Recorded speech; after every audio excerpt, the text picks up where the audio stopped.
नमस्कार, आप देख रहे हैं लाइव सिटीज। बिहार में चुनाव के ऐलान के साथ ही गठबंधन का दौर शुरू हो गया है। कहीं गठबंधन टूट रहा है तो कहीं रोज नए गठबंधन बन रहे हैं। जिसे जहां सूट कर रहा है वो उधर भाग रहा है और गठबंधन में शामिल हो रहा है। वहीं चुनाव की घोषणा के बाद कई नए नए दल भी दिखने लगे हैं। बिहार में पहले से बने महागठबंधन और एनडीए के अलावे भी तीसरा और चौथा मोर्चा बनाने की कवायद चल रही है, जिसमें कई छोटी छोटी पार्टियां शामिल हो रही हैं और सभी अपने अपने जीत के दावे भी कर रहे हैं।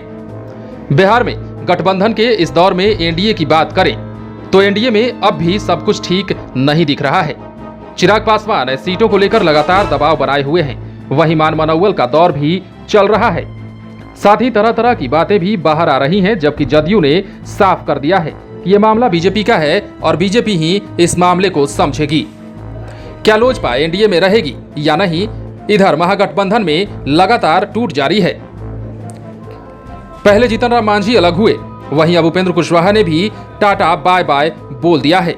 हालांकि वाम दलों की महागठबंधन में आने का दावा किया जा रहा है। मांझी कोऑर्डिनेशन कमेटी को लेकर दबाव बनाए हुए थे। जब उनकी बात नहीं बनी तो वो भी महागठबंधन को छोड़कर चलते बने और जेडीयू के साथ एनडीए में शामिल हो गए।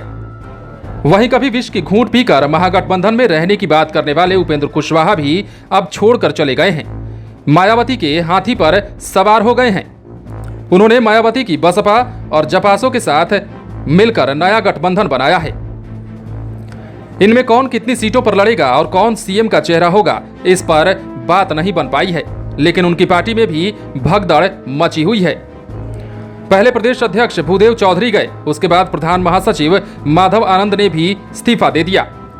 उधर पप्पू यादव का भी खूनबा लगातार बढ़ रहा है। उन्होंने भी एनडीए और महागठबंधन को टक्कर देने के लिए नया मोर्चा बना लिया है, जिसे नाम दिया गया है प्रगतिशील लोकतांत्रिक गठबंधन यानी कि पीडीए। इसमें पप्पू यादव की जाप के अलावे भीम आर्मी के चंद्रशेखर आजाद रावण, बीएमपी, आईयूएमएल और पीडीपीआई शामिल हैं। कहा तो यहां तक जा रहा है कि सीट शेयरिंग पर भी बात फाइनल हो चुकी है, लेकिन अभी तक घोषणा नहीं हुई है कि कौन कहां से लड़ेगा। वहीं सीएम उम्मीदवारी पर बात नहीं बनी है। इन सब के अलावे बीजेपी के वरिष्ठ नेता रहे यशवंत सिन्हा भी नए गठबंधन के दावे कर रहे हैं, लेकिन अब तक कोई भी खुलासा नहीं हुआ है इस गठबंधन में कौन कौन पार्टियां होंगी। हालांकि इसमें नागमणि जैसे कई बड़े नेता जरूर दिख रहे हैं, फिर भी यह गठबंधन धरातल पर कहीं नहीं दिख रहा।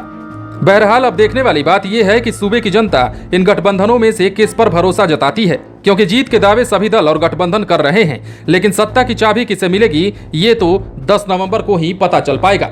अगर आपने हमारे चैनल को सब्सक्राइब नहीं किया है तो सब्सक्राइब कर लीजिए, और अगर आप ये वीडियो फेसबुक पर देख रहे हैं तो पेज को लाइक करें। इसके अलावा आप हमें ट्विटर पर भी फॉलो कर सकते हैं।